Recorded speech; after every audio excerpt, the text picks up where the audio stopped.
Darrean zegoen grebarik luzeena amaitu da. Novaltia botika distribuzio kooperatibako langileek eta haren zuzendaritzak akordio bat lortu dute eta ondorioz bukatu da 3 urte eta 8 hilabete iraunduen protestaldia. Grebalariak gustura daude akordioarekin eta ez da kaleratzerik egongo, guztiek kalte ordaina jasoko dute gainera, baita ELA sindikatuak ere.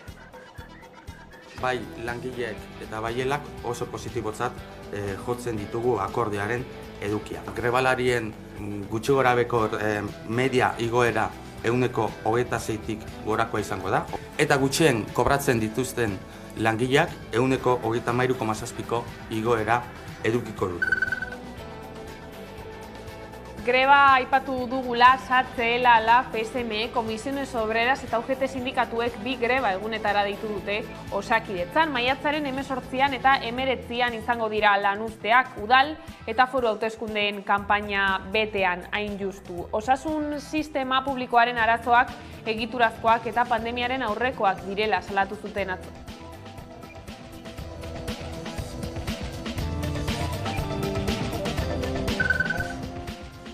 Eta etxeko langileen nazioarteko eguna da gaur eta atzo Gipuzkoako etxeko langileen egoeraren berri eman zuten SOS arrazakeriak antolatutako agerraldian. 2022an etxeko lanaren araubide berezia aldatu bazen ere egoera prekarioan jarraitzen dutela salatu dute. SOS arrazakeriak 10 urte daramatza Gipuzkoan etxeko lanetan ari diren atzerriko jatorriko emakumei doako aholkularitza eskaintzen. Kasu askotan, epaitegietara jo behar izan dutela salatu du elkarteak.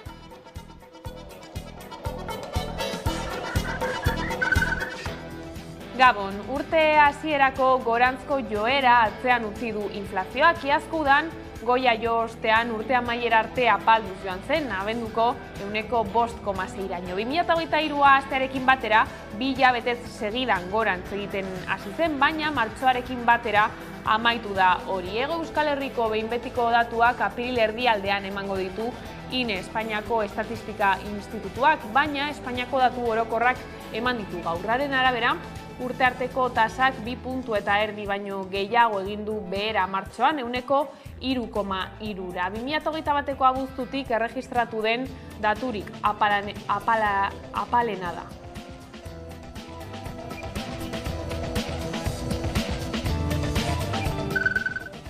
De Miguel auziari helduko diogu orain, izan ere Arabako auzitegiak Aitor Telleriari jakinarazi dio 10 eguneko epea duela espetxean sartzeko. Nerea García. Duela 2 aste Espainiako auzitegi gorenaren epaia jaso zuen Arabako auzitegiak. Horrekin De Miguel auziko zigortuek 10 egun balioduneko epea zuten kartzelan sartzeko. De Miguelek eta Telleriak indultu partziala eskatu izan arren, prozesua ez da gelditu, baina beste arazo bat agertu da espetxeratzeko prozesuan. Zigortuek jakinarazpen ofiziala martxoaren 29an jaso zuten. Beraz, 10 egun balioduneko epea 30an hasi da. Aste santua dela eta apirilaren amaierara arte ez dira espetxean sartuko. Azpiegiturei dagokionez, abiadura handiko trenak neolito garaiko herriska baten milaka urteko hondakinak lurperatuko ditu berriro, baita Astorga eta Bordele lotzen zituen galtzada erromatarraren zati bat ere. Nerea. Arkeologia taldeak 2 aurkikuntza egin ditu. Astorga eta Bordele lotzen zituen erromatar galtzadaren zati bat eta neolitoko garaiko herriska bat. HTaren obretako induzketa lanetan aurkitu ditu eta asteburuan antolatuko diren jardunaldien ostean obrek berriz lurperatuko dituzte. Hori dela eta EH Bilduk Arabako Batzar Nagusietan informazioa eskatu du. Eta kiroletan hasi da erreginaren Kopa Zaragozan. Gasteizko arazki taldeak gaur Casademont Zaragozaren aurka jokatu du Zaragozan.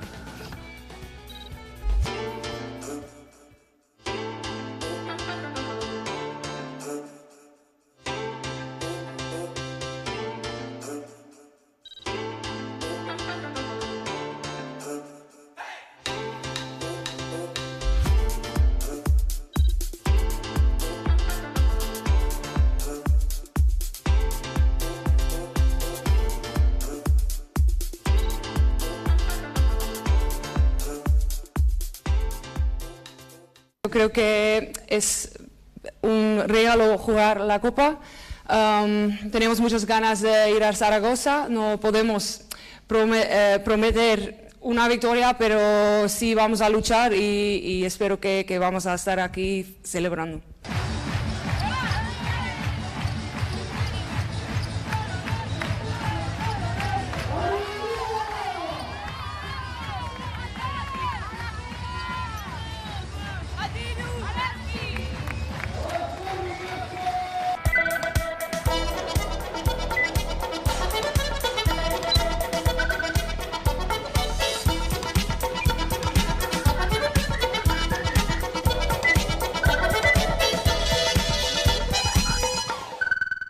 Ongietorriak gurean gaur gaueko albistegira. Novaltiako grebalariek 26,7ko soldata igoera lortu dute. Enpresarekin akordioa sinatu eta amaitutzat eman dute 3 urte eta 8 hilabeteko protesta. Grebalari bakoitzak 9.450 euroko kalte ordaina jasoko du eta enpresaren aurkako salaketa guztiak kenduko dituzte.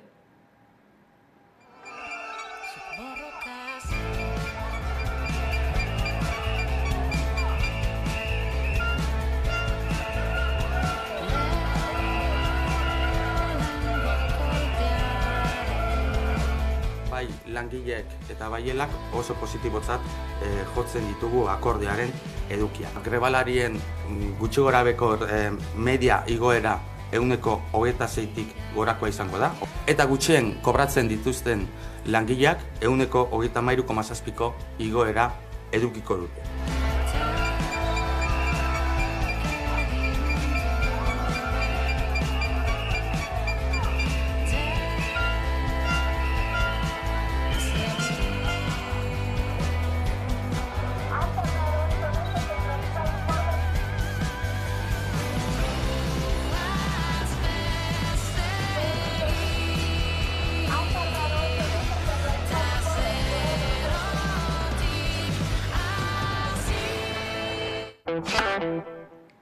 Bestalde, SHLA-LAF-SM, Comisiones Obreras eta UGT sindikatuek 2 greba egunetara deitu dute Osakidetzan. Maiatzaren 18 eta 19an izango dira lanuzteak, udal eta foru hauteskundeen kanpaina betean hain justu. Osasun sistema publikoaren arazoak egiturazkoak eta pandemiaren aurrekoak direla salatu zuten atzo.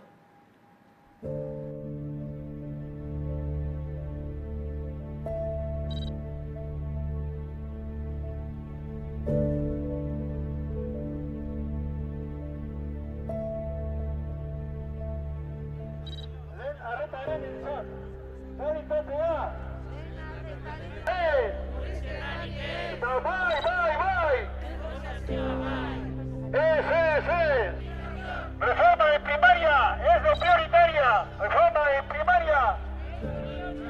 Reforma en primaria.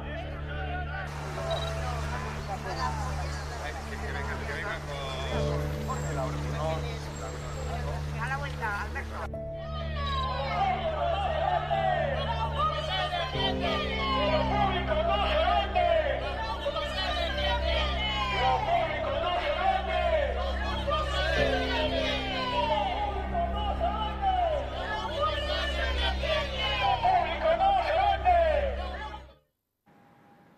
Bestalde, pentsio erreformak ez dira herritarren gustukoak, gobernuek baina albo batera begira jarraitzen dute eta erreformak onartzeko bidean dira. Iparraldean, Parisko gobernuak erretreta erreforma onartu zuen bozketarik gabe, baina oposizioak helegiteak aurkeztu zituen eta Frantziako Konstituzio Kontseiluak apirilaren 14an hartuko du errekurtso horien gaineko erabakia. Bestalde, hegoaldean, pentsioen sistema publikoa erreformatzen duen lege dekretua bozkatuko dute Madrilgo Kongresuko osoko bilkuran.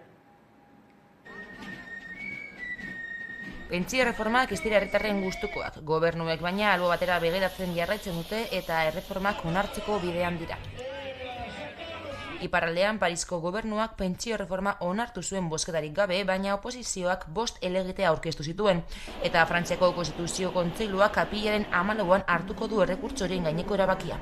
Emmanuel Macron presidentea Frantziako Kontseilu Konstituzionalaren zain dago erreforma sinatzeko, eta ebazpenaren esperoan dagoela erabili du Frantziako gobernuak sindikatuen bitartekaritza proposamena atzera botatzeko. Sindikatuekin negoziatzeko prest azaldu da gobernua, baina ez erretiro adina 62 urtetik 64 urtera atzeratzeari buruz. Sindikatuek ezezko borobila eman diote momentuz eta apilaren 6 berriro greba eguna izango dute Frantzian eta Ipar Euskal Herrian.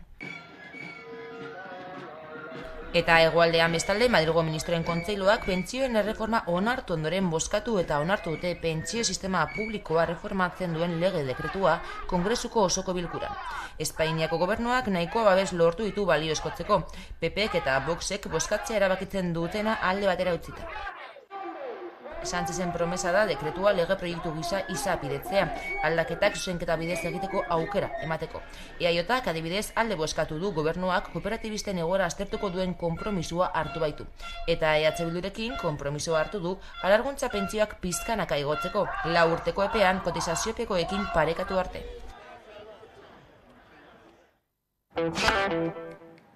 Euskara eskakizunen aurkako beste epai bat eman du EAEko Justizia Auzitegi Nagusiak. Otsailean kaleratutako sententzia baten arabera, Hezkuntza Sailak Bizkaian eskola garraioari lotutako kontratazio baterako jarritako hizkuntza eskakizunak inposizio bat dira.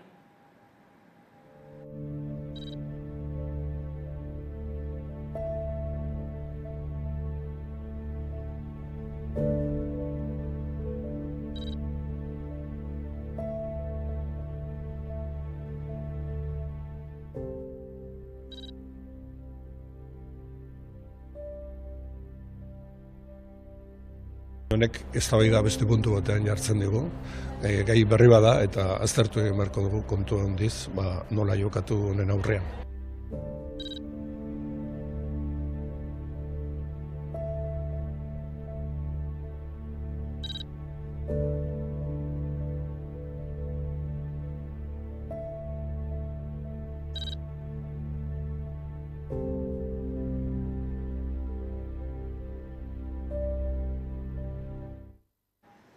Bestalde ikastolen elkarteak esan du ez dituztela ikasleak beste zentro batzuetara bideratuko. Hezkuntza Sailak segregazioari aurre egiteko neurriak txertatu ditu 2023-2024 ikasturterako matrikulazioan. Irizpide horiekin ikasturterako behin-behineko zerrendak argitaratu zituen asteartean.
Pasaiako sarraskiari helduko diogu. Orain izan ere senideak Jaurlaritzarekin bilduko dira gaur Pasaiako badiako gertakariari buruzko txostenaren inguruan gertatu denaz hitz egiteko. Bien bitartean asteartean hilketekin zerikusia duten poliziak identifikatzeko saioak hasi zituzten. Eguneko egunean inor identifikatu ez bazuten ere, oraindik 2 polizia falta dira identifikatzeko eta afera honen erdian senideekin egoteko aukera izan dugu. 39 urte igaro dira Pasai Donibanen komando autonomo antikapitalisten 4 kide poliziak hil zituenetik. Pedro Mari Sarpelitxo, Rafael Dalas Txapas, Dionisio Izpurukurro eta Jose Mari Zurapelu balaz josi zituzten gau ilun hartan, guztira 113 balazulo. Oraindik gertatutakoa argitzeke eta aitortzeke dago, baina horretarako bidean ari dira lanean senide eta lagunak. Martxoaren 28an Pasaiako sarraskiarekin zerikusia duten poliziak identifikatzeko saioei ekin zieten, Donostiako epaitegietan. Merino eta Rosa aurkeztu ziren, naiz eta Rosak ez zituen ikusi, ez zituen bere garaien ikusi, baina ere deituta zeon da bilek azaldu zian.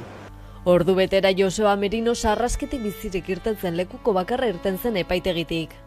Esan zuen, 7 polizioitatiken 3 bakarrik etorri ziela, bat hilda zegoela, beste bati ez dakit, birei bentzea papelak zenbakileek eta nunbait arazon bat eukizebela zenbakileekin data eta aurkeztek etzebela izen, eta 7. ez dakit, ze arazo izen zan. Behintzat, 3 horietatiken, Merinok ez zuen lortu identifikatzeiken, zaila da. Inbeste urteetak gero identifikatzea.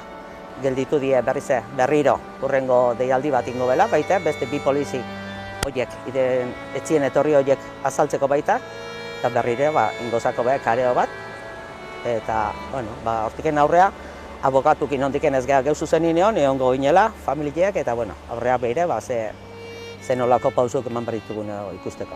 Geuk egile ezan ez gendun, espero, ez da, bestelako gauzeik zaila izango zala, bakitun.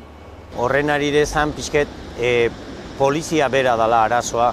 Hau da, poliziai eskatze zaio ikertzeko, eta poliziak behoiek izentzien itzaile ez. Orduan, polizia hori izkutatzen saiatzen nahi da. Orduan, hortiken eta 40 urteko perspektiba honekin, egia esan ez da kaula esperantza hondi, baina zirrikitoa irikita daun bitartin, beti egongo da alegin egiteko modua. 2008an egindako txosten jaso berri dute Pasaeko sarraskian tiroz hil zituzten 4 biktimen senideek. Txosten hori baina 3 urteren ondoren jaso dute.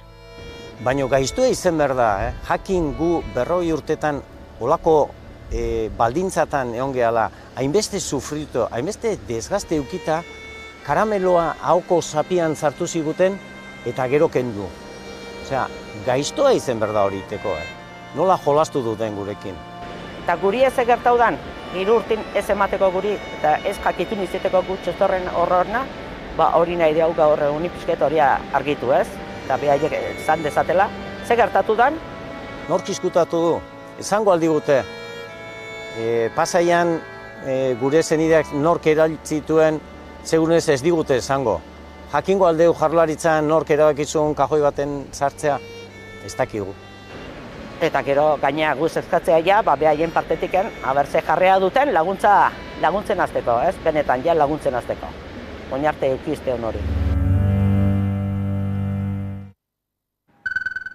Politika arloan Agirre lehendakaria Zenter ikerketa politiko eta sozialerako zentroak 10 urte bete ditu eta hori ospatzeko zenbait ekitaldi eta mahai inguru antolatu ditu. Beste gai askoren artean garapen jasangarrirako euskal ereduaz mintzatu ziren.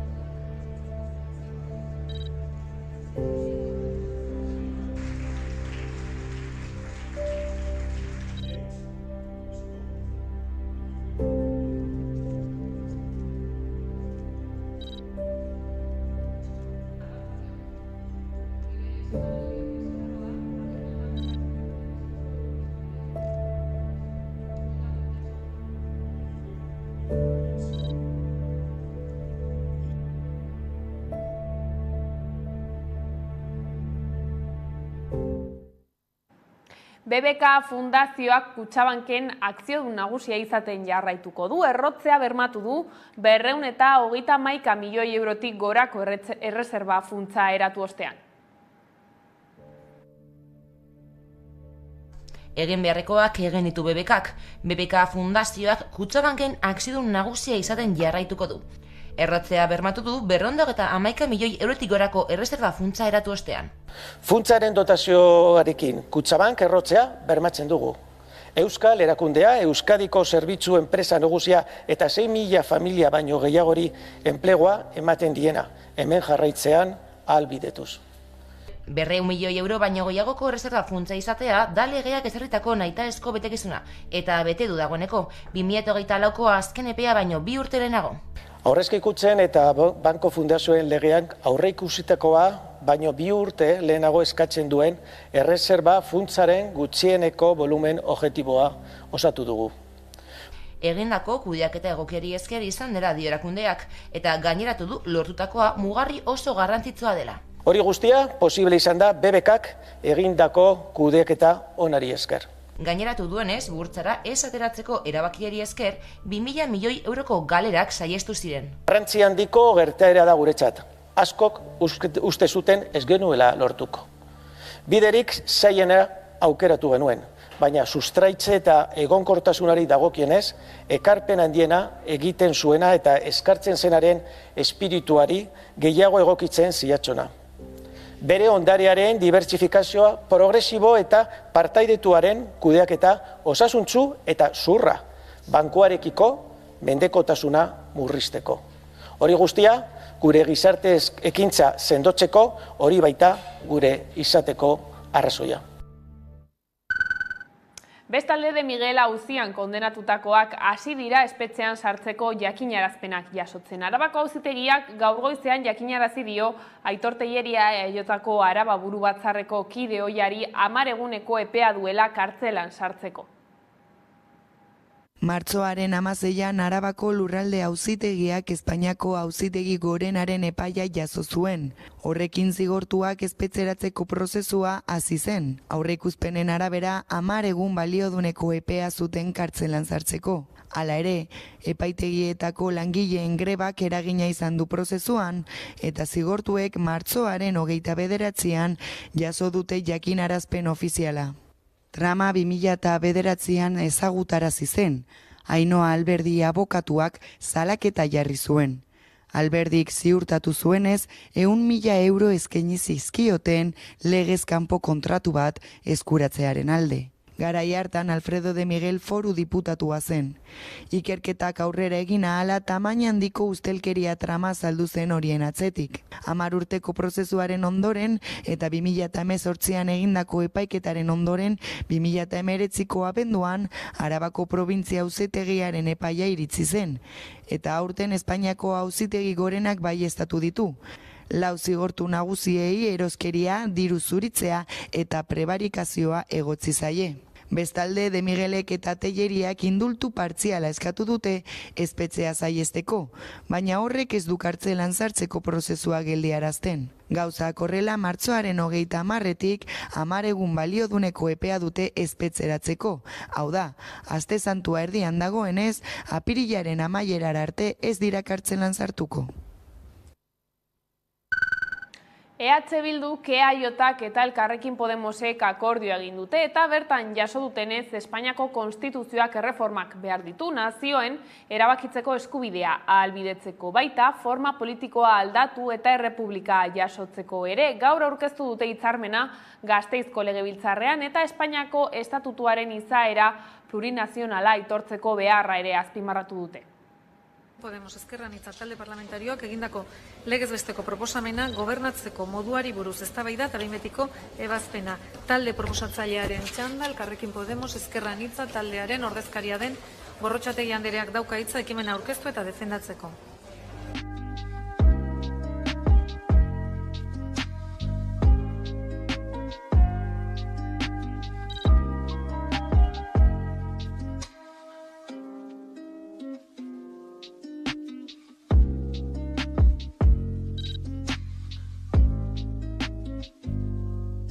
Gure ustez, plurinazionaltasuna eta esparro komun bat eraikitzea txanpon beraren bi aldeak dira. Eta estatu batean identitate desberdinak elkarrekin bizitzaren ondorioz sortzen diren tentsioak demokratikoki kudeatu behar direla uste dugu.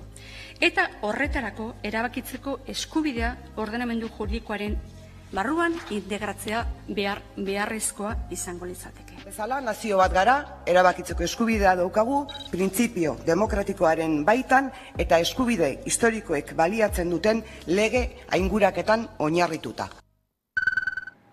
Ane Alaba Ernaiko bozeramailea elkarrizketatu dugu Hamaika telebistan. Apirilaren 6tik 9 ospatuko duten topagunearen karietara. Gazte antolakundeak 10 urte bete ditu aurten, eta Alabak nabarmendu digu topagune berezia izatea espero dutela. Esango nuke askorako eman dutela, baina aldi berean oso laburra dela antolakunde politiko baten ibilbidean. 10 urte zer dira hainbeste urteko herri borroka batean. Baina aldi berean gauza asko eta horietatik irakaspen nahikotxo atera izan ditugula esan dezakegu.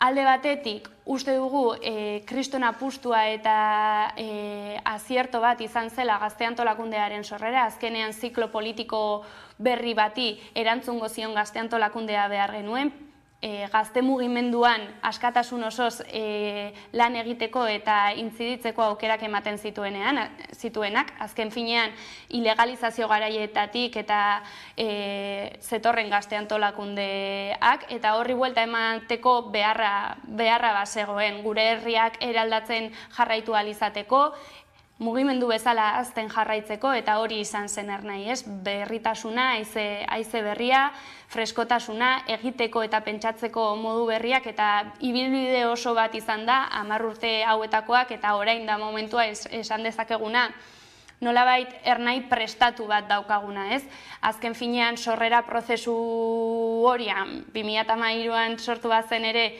lehenengo 2 urteak sortze eta garatze prozesu horretan izan zen, bigarren kongresua ere abian ezker abertzaleko prozesuarekin kointziditu, eta gehiago egokitzapen bat izan zen, eta 3. kongresuan ja antolakunde bezala forma eman, eta gaur egungo testu inguruari oso lotuta egon den kongresua izanik, aurrera begirako lerroak oso ongi markatu ditugula esan genezake, Eta irakaspenak izan dira asko, baina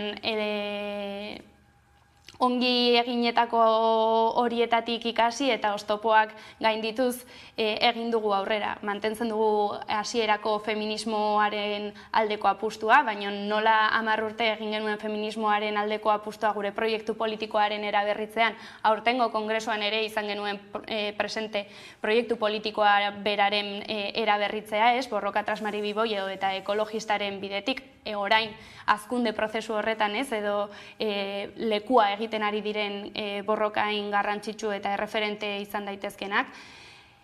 Ere izan dugu presente 10 urte hauetako ibilbidean hezkuntzak duen garrantzia eta beraz hezkuntza eremuari erantzuteko estrategia berezituaren beharra eta hor unibertsitateetan egindako apustua eta orain 3. kongresuan berritsitakoa eta askoz gehiago aipatu halko nituzke, baina ez dut ez da gehiagilo esatu nahi.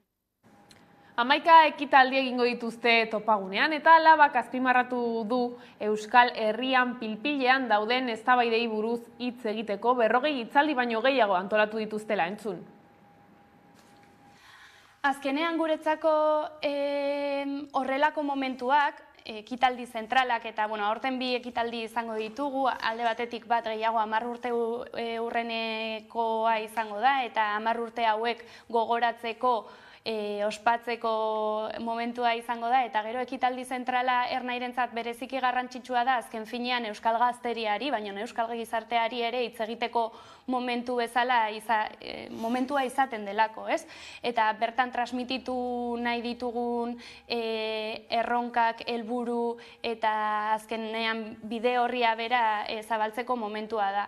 Aurtengoan nola ez bizitzeko modu bat gara horren apologia egingo dugu, antolakuntzan eta borrokan dabiltzan gazteriarena.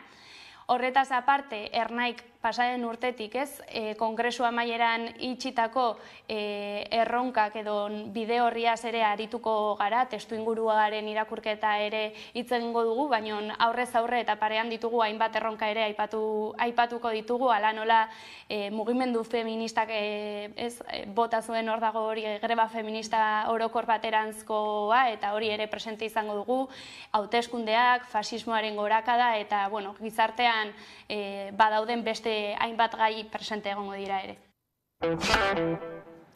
Gai zaldatuta azpiegiturei helduta, abiadura handiko trenak neolito garaiko herriska baten milaka urteko hondakinak lurperatuko ditu berriro, baita Astorga eta Bordele lotzen zituen galtzada erromatarraren zati bat ere. Trenbideko lanen ondorioz, aurkitutako aurkikuntzak asteburu honetan erakutsiko dira Jundizen. HTaren obretako induzketa lanetan kark arkeologia taldeak bi aurkikuntza egin ditu Tresponde eta Jundiz artean. Alde batetik Araban ezaguna zen erromatar biderik handienetako zati bat aurkitu du. Galtzadak Astorga eta Bordele lotzen zituen bere garaian, eta Arabatik igarotzen zen. Bide hori argitara ateratzea espero zen, baina espero ez zuten beste aurkikuntza bat egin du taldeak. Kontserbazio egoera onak eta aurkitutako konponketa elementu batzuek noiz eraiki zen eta noiz arte izan zen datatzeko aukera eman dute. Bestetik, galtzada zatiarekin batera, Kristo aurretik 3000 urteko herrizka bat aurkitu du. Hau da, erromatarrak iritzi baino lehenagokoa, neolito garaikoa. Herritarrek aurkikuntzak ikusteko aukera izateko asteburu honetan ate irekien jardunaldiak antolatuko dituzte, larun batean eta igandean. Ondoren, HTaren obrek bi aurkikuntza horiek lurperatuko dituzte. Hori dela eta EH Bilduk Arabako batzar nagusietan informazioa eskatu du. Bestalde, 2 urteko gela mantentzea lortu duten arren, balorazio gazi gozoa egin dute Aretako eskolako gurasoek, ez baitute ikastetxearen etorkizunaren inguruko inolako bermerik jaso. Aretako familiek mobilizatzen jarraituko dute eta ostiralean Eusko Legebiltzarrera eramango dute Euskal Eskola Publikoaren aldeko aldarria. Areta ikastolako gurasoek eta eskola komunitateak antolatutako mobilizazioei esker, 2 urteko gela ezistea lortu dute. Hala ere, familiak ez daude pozik Eusko Jaurlaritzaren jarrerarekin. Alde batetik, albistea sare sozialetatik jaso zuten eta bestetik ez dituzte ikastolaren etorkizunaren bermeak jaso. Hori dela eta, martxoaren 21 Legebiltzarrean mobilizazioa antolatu dute.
Nafarroara Salto Unibertsitate Publikoan Euskarak ez du lekurik. Gradu bakarra ikasi daiteke Euskara hutzean, magisteritza. Gainerako graduetan apenas du lekurik, esate baterako duela 4 urte ezarri zituzten medikuntza eta psikologia gradu berriak erdara hutzean dira. Gauzak horrela, Iruñeako lantaldean nupen izan da ikaslei egoeraz galdezka. Leire Martinez. Nafarroko Unibertsitate Publikoan soilik grado bat ikas daiteke euskeraz, magisteritza. Errate baterako, osasun arloan ikasleen 40% baino gehiago euskalduna bada ere, ez dago euskeraz ikasteko aukerarik. Medikuntzan adibidez ez dago ikasgairik euskeraz, psikologian ere ez dago ikasgairik euskeraz. Soilik erizaintzan lehendabiziko mailan 5 ikasgai daude euskeraz ikasi ahal izateko. Unibertsitatera heldu gara ikasleen iritzia jakiteko asmoz. Nik ingenieritza biomedikoa. Zuzenbidea. Ingenieritza informatikoa. Aurrezkuntza. Ingenieritza telekomunikazioetan. Ni baita ere ikasten dugu berdina. Orain ikasten dut masterra ingenieritza industrialan, baina lehen egin nuen ingenieritza berriztagarria QPV-en. Datuen zientzia. Erderaz, dena erderaz. Ez dago aukerarik euskaraz ikasteko, beraz, gazteleraz. Ingelesez, suposatzen da ingelesez, baina, baditugu 4 gazteleraz. Ez, aurdenez, bakarrik lehenengo urtean biologia izan nuen, bakarrik. Erdeaz egiten dut eta ingelesez ere, bai. Ez daude iaiarik euskaraz ikasgaiak eta orduan erdeaz egiten ditut. Ni banago ja 4. kurtsoan eta lehenengo kurtsoan bai banituela euskaraz ikasgaiak, baina orain ja ez, bakarrik lehenengo kurtsoan. Bai, ni baita berdina. Bakarrik, gure karreran bakarrik daude euskaraz lehenengo mailan ikasgai batzuk. Euskaraz, bai, bara gradu bakarra euskaraz egiten duena ikasgai guztiak. Eta baduzu ikasgairen bat euskeraz? Bai, badaukagu, baina ni pertsonalki ez dut hartu. Gero, ordutegia txarragoa delako eta gainera, beste kurtsoetan agian ez daukazu euskera hartzeko aukerarik. Eta orduan, ikasgai bat edo arlo bat euskaraz hartzea, gero berriz gaztelera hartzeko txarragoa delako. Nire ustez, baina bueno. Nire bizitza, nik euskaraz, nire aitak euskaraz hitz egiten du, nire amak ez, baina institutoa euskaraz bi urdanara joan nintzen, eta hori, gero kalean ez dugu hitz egiten, kulturarik ez dagolako, baina hori. Euskeraz, dena euskeraz, bai. Lehenengo Berriozarren, DBH arte, eta gero batxilergoa Iturraman. Bai, ni baita. A tope, Dut orain lehen baino gehiago dagoela, baina oraindik ez gehien bat ingenieritzan esan dudan bezala lehenengo kurtsoan bai baduzula eskaintza, baina bakarrik lehenengo kurtsoan da, gero bigarren kurtsoan ja gehienak gazteleraz dira eta hirugarrenean ja uste dut ez dagoela ia euskaraz, eta orduan pentsatzen duzu zertarako egin behar dut euskaraz lehenengo mailan, gero hirugarrenean edo laugarrenean eskaintzaz badago. Así que, sorry. Oso gutxi dagoela uste dut. Gutxienez ingenieritzetan, igual magisteritzen eta horrela gehiago. Baina ingenieritzetan oso gutxi. Eskasa, ez dago aukerarik euskaraz ikasteko, beraz, normala da gero ere hemengo jendeak, Nafarroko jendeak joatea hori, era ikastera, UPV-ra azken finean. Hobeto egin zezaketela. Gure kasuan zuzenbidean txarra dela uste dut. Beste arloetan agian magisteritza hobeagoa, baina orokorrez agian 6 ikasgai ditugu edo horrela txarra izango nuke. Uste dut beharrezkoa dela ikasgai gehiago euskaraz egitea, eta baita ere gradu gehiagoetan. Gure titulazioan euskara gutxi dago, baina adibidez magisteritzan edo horrela, pixkat gehiago. Nire ustez ikasgai gehiago euskaraz egin beharko liatekeela. Eta sustatu beharko zela unibertsitatean ere euskaraz ikasteko posibilitatea. Eta, borrokatu behar dugu hori lortzeko, uste dut. Eta kulturarloan Leioak kultur eskaintza zabala izango du apirilean, antzerkiaz, dantzaz eta musikaz beteko da Bizkaikorria, eta nola ez zinemak eta erakusketek ere bere lekua izango dute. Leioak kultur eskaintza zabala izango du apirilean. Antzerkiaz, dantzaz eta musikaz beteko da Bizkaiko herria, eta nola ez zinemak eta erakusketak ere bere lekua izango dute. Arte esenikoei dagokienez, Ertza Euskal Dantza taldea Leioan izango da apirila hasi aurretik. Eta antzeslanez gozatzeko aukera egongo da urteko 4. hilabetean. Batetik, hilaren 21ean, Los Días de la Nieve izeneko antzerkia ikusteko aukera egongo da. Pasioa, poesia, sufrimendua, oroitzepenak, maitasuna, sekretuak eta gerra gaiak jorratzen ditu lanak. Bestetik, hilaren 28ean Kabia taldea izango da. Labinia antzeslanarekin, intriga, misterioa, maitasuna, gerra estrategia eta natura ditu izpide istorioak. Eta musikak ere bere lekua izango du, izan ere Leioak handika koralak Istanbulera begira ikuskizuna eskainiko du apirilaren 22ean. Bestetik 24. narrazioen lehiaketa ospatuko da, eta aurten umetako oroitzapenak jarri dituzte erdugunean, ni gaztean nintzenean izenburupean. Eta Oma, Lau Ibarrola eta Pasaia bat erakusketa ikusgarri dago. Gainera, maiatzaren 7 arte bisitatzeko aukera egongo da erakusketa gela. Edo nola ere, ikuskizun eta ekitaldi gehiago eta informazio zabalagoa kulturleioa.eus atarian dago eskuragarri. Eta betagarrik 2 kontzertu emango ditu taldearen 30. urtemuga ospatzeko. Gasteizko Jimmy Jazz aretoan joko du abenduaren 30ean eta Bilboko Kafe Antzokian urtarrilaren 13ean.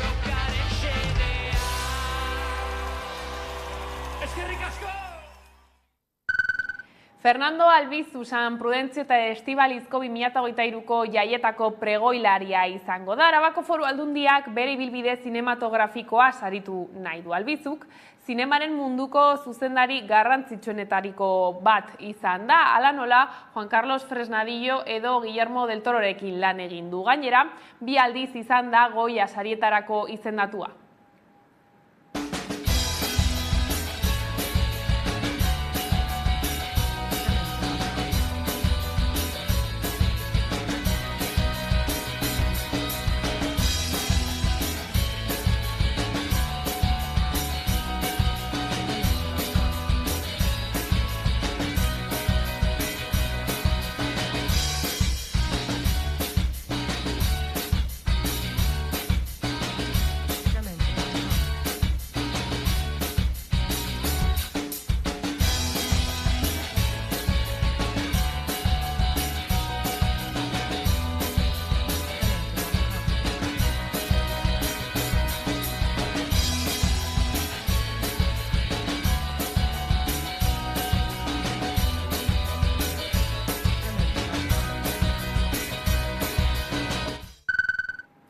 Eta bian da Gutun Zuria letren nazioarteko jaialdia eta aprilaren 1 arte luzatuko da. Jaialdiaren 15. edizionetan hitzaldi musikatuak, eztabaidak, elkarrizketak idazleekin, tailer artistikoak, topaketak eskola publikoarekin eta argitaletxen aurkezpenak uztartuko dituzte. Idatzi, editatu, irakurri kontzeptuei helduta ospatuko da Gutun Zuria.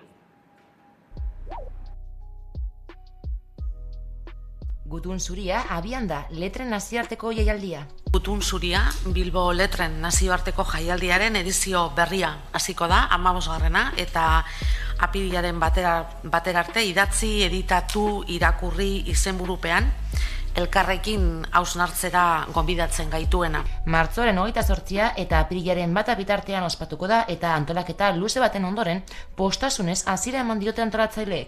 Gaur egun berezia da, oso pozik gaude Gutun Zuria 2023 astearekin batera. Prestakuntza prozesu guztiaren ondoren jaialdi baten lehen egunak ilusioz beteta egoten dira.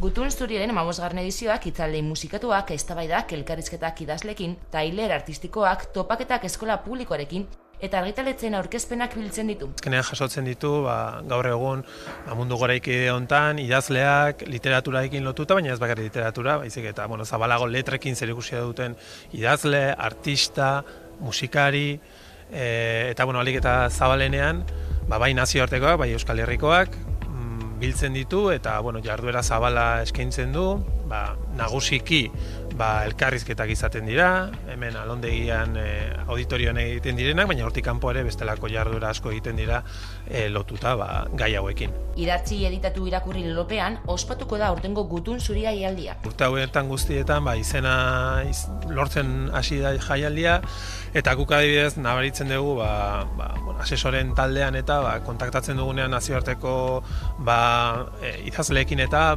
gehienetan askok ezagutzen dute, erreferentzia honak dituzte, bereien beste lagun batzuk edo etorri izan direlako beste urte batzuetan, edo ikusi izan dutelako programazioetan, eta beraz horrek erraztu ere egiten du etorkizunari begira jendea Bilbora etor dadin, ez? Orduan, egia esan, geroz eta referentzia handiagoa duen jaialdia da, bai estatu mailan eta estatu mailatik kanpo ere nazioartean, eta nik uste indar honen bidez ere aukera polita dela bai Bilbo ezagutzera emateko kanpoan eta alderantziz ez kanpoan egiten diren gauzak Bilbora ekartzeko. Jaialdia gainera funtsezkoa da euskal sorkuntza eta sortzaileen nazioartekotzean. Urteak dira Azkuna Zentroarekin elkarlanean ari garela, euskal sorkuntza eta euskal sortzaileen nazioartekotzean eta bigarren urtea dugu Gutun Zurian ere elkarrekin lanean ari garela. Eta bikaina da, egia esan bikaina da Azkuna Zentroarekin lankidetza hau, eta bikaina da baita ere Gutun Zurian egon alizatea, guretzako mundu mailako erreferentziazkoak diren literatura jaialdi eta kultur zentroekin harremantzen gaituzuelako, edo zuen bitartez harremantzen garelako hain erreferentziazkoak eta hain importanteak diren nazioarteko eskenatoki horiekin. Idatzi, editatu eta irakurri. Kontzeptu horiek uztartuz egitarago oparoa antolatu dute.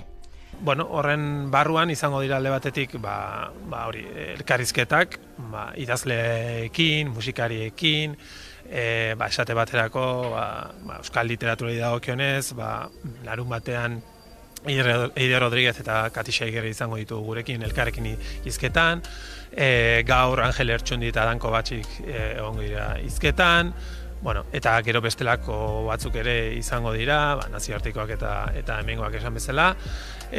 Hortik kanpo ere badia beste jarduera batzuk, beste publiko batzui gazteagoei goizetan, eskoletara bideratutako jarduerak ere badaude, tailerrak ere egongo dira.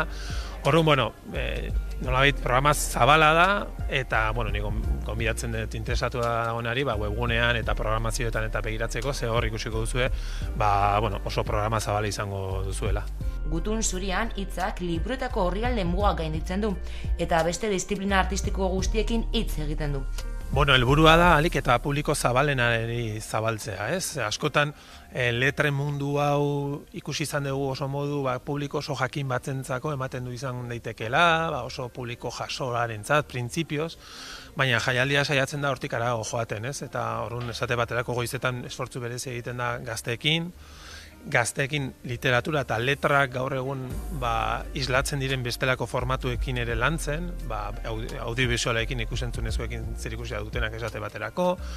Orrun alik eta modu zabalenean prestatzen dugu programazioa, publikoa ere alik eta zabalena izan dadin. Askotan erlazionatzen dugu literatura oso gauza astunekin eta baina nik uste jaialdi honek erakusten duela hortik harago ere letrak bestelako modu batean hartu daitezkela, ez? Literatura garaikidearen erreferenteak eta egungo narratibaren ahots berriak biltzen dira hitzaren inguruko topagunean, fikzioaren, poesiaren, saiakeraren eta novelaren bidez. Hernanira egingo dugu salto orain, izan ere udalak berdintasun kontseiluarekin batera ibilbide morea aurkeztu du emakumeak eta transpertsonak aitortzeko sedearekin. Ibilbidearen parte izendatu dituzten herriko 10 puntuetara bisita gidatua egin dute herritarren parte hartzearekin. Gudarien plazan hasita kulturarteko plaza feministaraino izan da.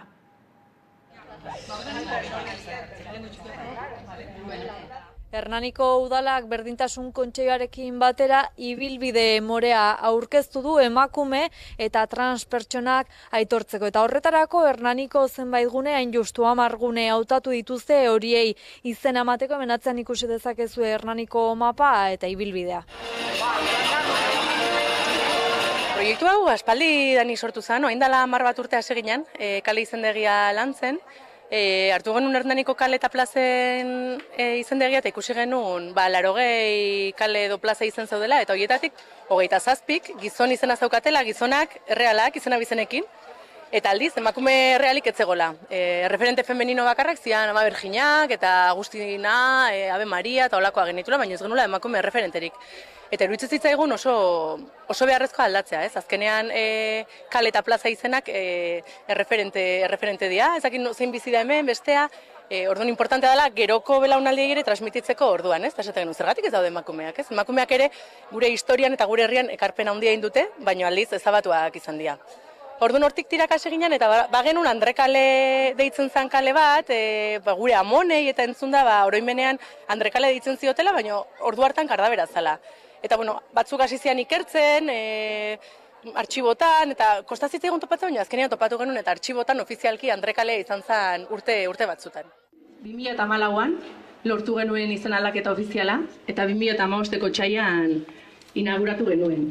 Plakak esaten duen bezala, garai batean Andre kalea izandakoa berreskuratu da, historia ofizialetik naiz espazio publikotik desagerraraziak izan diren emakumeen omenez.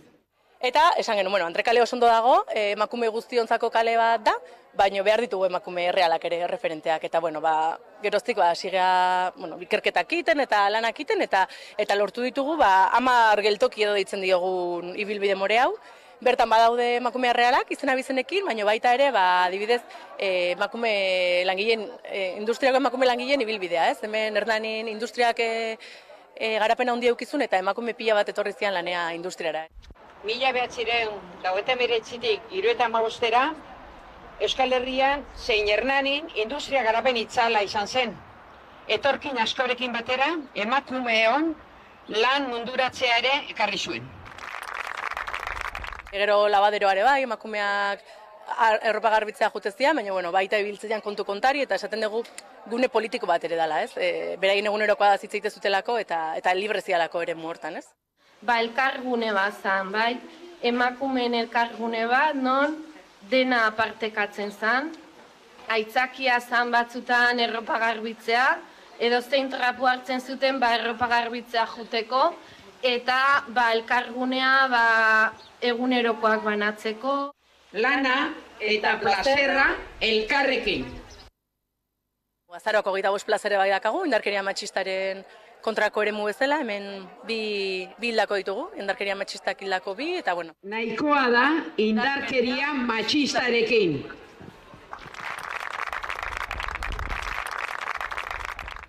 Transpertsonek Hernaniri egindako ekarpena ere aitortu nahi izan dute. Hemen ere uki genuen kasu bat, Aimar Elosegi Moiorena, bere buruaz beste egin zuen transexuala, eta iruditzen zitzaigun emakumez gain ere bestelako gorputzei ere eman barzaiela lekua, erakutsi zigulako zer zan transexualidadea, orain dela 10 urte ez genekilako zer zan hori, eta izan zalako herri bat ikasten jondana, ez? Zentzu hortan, eta horri ere bai, bere leku eman nahi izan diogu, eta memoriariketa bat esate genuen inbehar degula, herri bezala, pertsona askez osatutako herri bat nahi degulako, ez? Moiok bidea transpertsona askori irikizigun, neri irikizidan. Herri hondan memoria bat utzi du, eta horrek bidea asko erreztu digu. Eta transkolektiboa ikustaraztea, eta herri gisa memoria eriketa egitea da kale honen asmoa. Orduan 10 geltoki edo lotu ditugu eta ibilbide more bat egin dugu. Esan nahi dugu, hemen eta lezer bukatzen, hasiera badala, eta jarraitu nahi dugula, gure kale eta plazetan bestelako erreferenteak ere eukitzen, orduan, gonbidatzen zaituztegu proposamenak eta balin baituzte da egitera.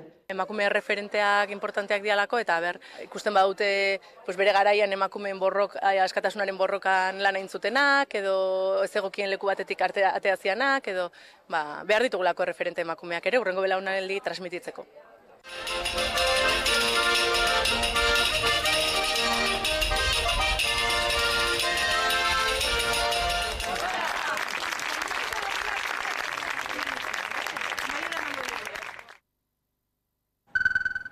Eta Zeit festivala larun batean izango da, bigarren urtez kultura proposamen zabala dakar jaialdiak. 22 artistek hartuko dute parte, hoien artean Zetak, Nogen, Eskabidean edota Doktor Deseo. Disiplina artistiko desberdinek ere izango dute tokia, antolatzaileak gogotsu daude Bizkaia Arenan beste behin betetzeko.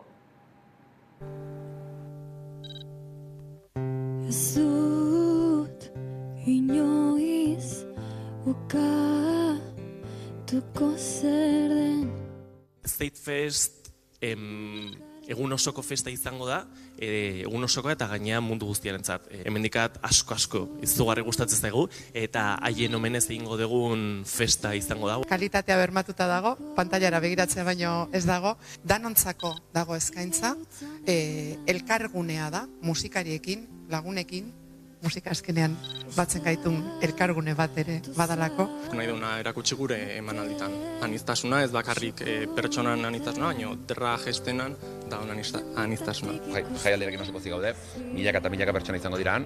Baina, bai uste dut, jaialdi herriko bat dela, jaialdi bat non milaka pertsona egon berra diren, jaialdiak berak zentzua izateko, ez? Zu dela proiektu bat, bere garaian eragin handia izan zuena, baina gaur egun hobe ulertu dena, nire iritziz, ez?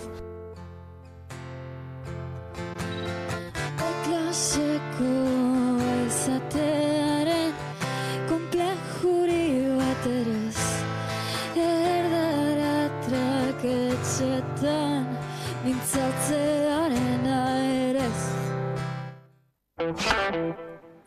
Eta kiroletan martxoaren 31an Gasteizko Olabe pilotalekuan Araba Euskara Open Series ospatuko da. Jaialdiak euskara, kultura eta kirola bultzatzea izango du helburu nagusi bezala. Lehiaketa 7:30 hasiko da eta sarrerek 5 euroko prezioa izango dute.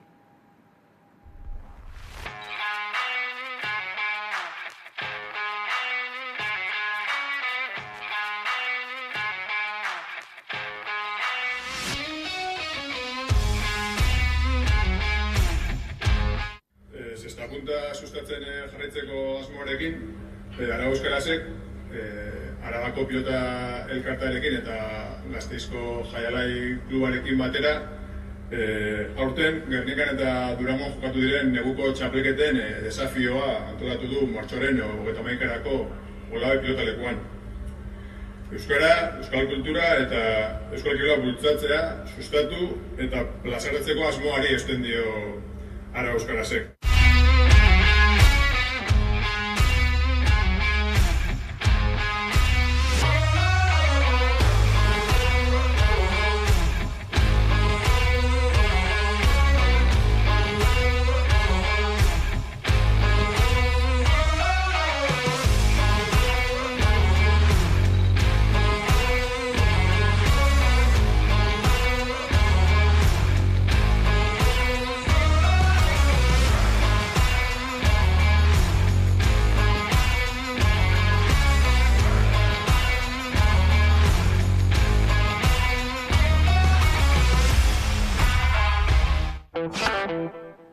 Eta horrela iritsi gara albistegiaren bukaerara. Horiek izan dira gaueko albistegiak gurean gaur utzi dituenak. Gogoratu, guztiak eta gehiago nahi duzuen aldiro 11.eus daudela eskuragarri. Gero arte.